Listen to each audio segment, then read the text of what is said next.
नमस्कार दोस्तों, स्वागत है आपका मेरे चैनल पे। दोस्तों आज हम बात करेंगे साप के 35 ड्रैगन फाइटर जेट के बारे में। ये एक पुराना फाइटर जेट है जो कि रिटायर हो चुका है, लेकिन दोस्तों इससे रिटायर हुए बहुत ज्यादा टाइम नहीं हुआ है। क्या था इनका कॉन्सेप्ट और किस तरह का फाइटर जेट, ये आपको जरूर देखना चाहिए। चलिए दोस्तों शुरू करते हैं। दोस्तों साप 35 एक रेडिकल स्पीडिश डिजाइन था और पुराने नॉर्डिक डिजाइन से बहुत ही ऊपर था और ये बहुत ही रोबस्ट और एक्सपीरियंस्ड फाइटर जेट था। दोस्तों साप के इंजीनियर्स के दिमाग के अंदर एक बहुत बड़ा आइडिया था, एक नया फाइटर जेट बनाने का, साप 35, जिसके अंदर उन्होंने डबल डेल्टा विंग डिजाइन के बारे में सोचा हुआ था। और ये डेल्टा विंग डिजाइन दोस्तों एक बड़ा लार्ज ट्रायंगल होता है पीछे की तरफ, और बीच में से फाइटर जेट की नोज की तरफ आगे आते आते ये पतला होता जाता है। दोस्तों डेल्टा विंग के बहुत से बेनिफिट होते हैं। जनरली अगर देखा जाए तो इनके विंग्स के अंदर इंटरनल वॉल्यूम ज्यादा होता है, इसलिए ये दोस्तों ज्यादा फ्यूल कैरी कर सकते हैं। और दूसरा दोस्तों स्ट्रक्चरली ये स्ट्रॉन्ग होते हैं, हालांकि इनके ऊपर ड्रैग ज्यादा होता है अगर कंपेयर करें नॉर्मल विंग एयरक्राफ्ट के साथ में। और दोस्तों इसकी टेस्टिंग की बात करें तो डबल डेल्टा डिजाइन बहुत ज्यादा अच्छा लग रहा था और लग रहा था ये कामयाब भी होगा, और इसके ऊपर बहुत ज्यादा टेस्ट की जरूरत थी। और दोस्तों पहले जब कंप्यूटर एडिट टेस्टिंग और फ्लाइट सिमुलेशन अवेलेबल नहीं होते थे तो एयरप्लेन के डिजाइन बहुत ही स्लो टेस्ट होते थे और इनके अंदर बहुत ज्यादा टाइम भी लगता था। और इसके इंजीनियर्स ने बहुत ज्यादा वाइंड टनल टेस्ट भी किए और स्मॉल स्केल मॉडल के एरोडायनेमिक्स के ऊपर भी बहुत से टेस्ट किए, और इससे कैसा होगा इसका नया एयरफ्रेम, इसके फीचर्स को भी देखा गया। और दोस्तों साप 35 ड्रैगन का एरोडायनामिक जबरदस्त था। दोस्तों यूएस एयरफोर्स के टेस्ट पायलट चक येगर ने US air force test pilot school के अंदर बहुत से अमेरिकन जेट के प्रोटोटाइप का टेस्ट किया है, और साप को भी ऐसे ही टेस्ट की जरूरत थी। हालांकि दोस्तों लैब के अंदर जो टेस्ट होते हैं वो एक प्रूफ ऑफ कॉन्सेप्ट होते हैं किसी भी एक्सपेरिमेंट के लिए, लेकिन लाइव फ्लाइट जरूरी होती है रियल वर्ल्ड की इनसाइट को देखने के लिए। और साथ ही टेस्ट पायलट बता सकता है कि कौन सा फाइटर जेट कैसे फीचर कर रहा है और उसके अंदर क्या प्रॉब्लम्स आ रही हैं।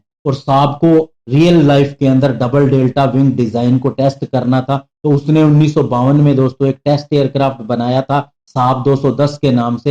हालांकि इसे बाद में स्केल डाउन कर लिया गया, लेकिन दोस्तों flyable double delta wing design actual में था। और दोस्तों साप 210 को जब टेस्ट फ्लाई भी किया गया तो इसने दोस्तों स्टॉकहोम के ऊपर से उड़ान भरी 700वीं इस शहर की एनिवर्सरी के दौरान। और दोस्तों ये साप 210 डिजाइन बहुत ही ज्यादा कैपेबल था। 1960 के अंदर दोस्तों स्वीडन के एक टेस्ट पायलट ने इसके साथ में कोबरा मैनूवर भी किया। ये बहुत ही टेक्निकली चैलेंजिंग एरोबेटिक परफॉर्मेंस होती है, जिसके अंदर टेस्ट पायलट को फाइटर जेट को रैपिडली ऊपर की तरफ लिफ्ट करना होता है और फाइटर जेट डायरेक्टली ग्राउंड के परपेंडिकुलर दिशा के अंदर नोज को ऊपर की ओर करते हुए फ्लाई करता है। हालांकि दोस्तों ऑलवेज ये कोबरा मैनूवर ये नहीं कह सकते कि फाइटर जेट की कैपेबिलिटी को ही दर्शाती हैं, लेकिन ये उसकी मैनूवर करने की क्षमता का बहुत अच्छा प्रदर्शन होता है। और इससे पता चलता है कि फाइटर जेट कितना ज्यादा अपनी दिशा परिवर्तित कर सकता है हमला होने के दौरान। और साप 35 फाइटर जेट भी ऐसा ही था, और ये बहुत ही कैपेबल फाइटर था, अपने ईरा का सिंगल इंजन जेट था, और जो कि मैक 2 की स्पीड से फ्लाई कर सकता था। और इसके अलावा इसके ऊपर 230 मिलीमीटर इंटरनल कैनन भी लगी हुई थी, और इसके साथ में एयर टू एयर मिसाइल भी लगी हुई थी। और दोस्तों इस फाइटर जेट के इंपोर्ट एक्सपोर्ट की बात करें तो इसने स्वीडन से बाहर भी बहुत जगह एक्सपोर्ट को देखा और बहुत से देशों के द्वारा इसका इस्तेमाल हुआ। स्पेशली इसके पड़ोसी देश फिनलैंड और डेनमार्क ने इसे खरीदा। इसके अलावा यूएस एयरफोर्स ने भी 12 ऐसे फाइटर जेट को खरीदा और 2009 तक अब ट्रेनिंग पर्पस के लिए इनको रखा। ऑस्ट्रिया ने भी ऐसे ही साप 35 को खरीदा, लेकिन दोस्तों उसके ऊपर एयर टू एयर मिसाइल इस्तेमाल करने के लिए बैन लग गया, क्योंकि ये ऑस्ट्रियन स्टेट ट्रीटी के हिसाब से नहीं लगाया जा सकता था। इसलिए उन्होंने इसे अपनी इंटरनल कैनन जो कि एयर टू एयर कॉम्बैट के लिए थी उसके साथ में बदला, और 1993 में ये रेस्ट्रिक्शन उसके ऊपर से हटा लिए गए। और दोस्तों उसके बाद साप 35 को साप के ही दूसरे साप 37 के साथ में रिप्लेस कर लिया गया,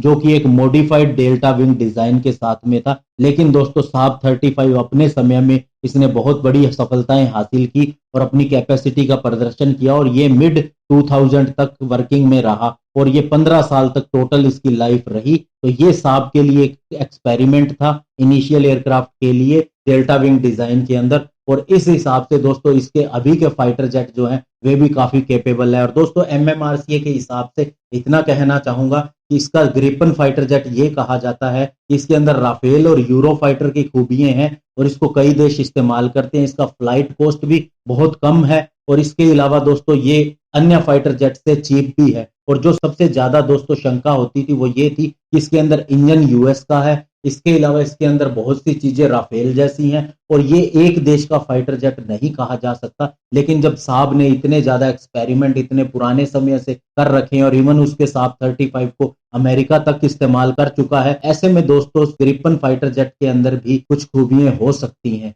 धन्यवाद। जय हिंद।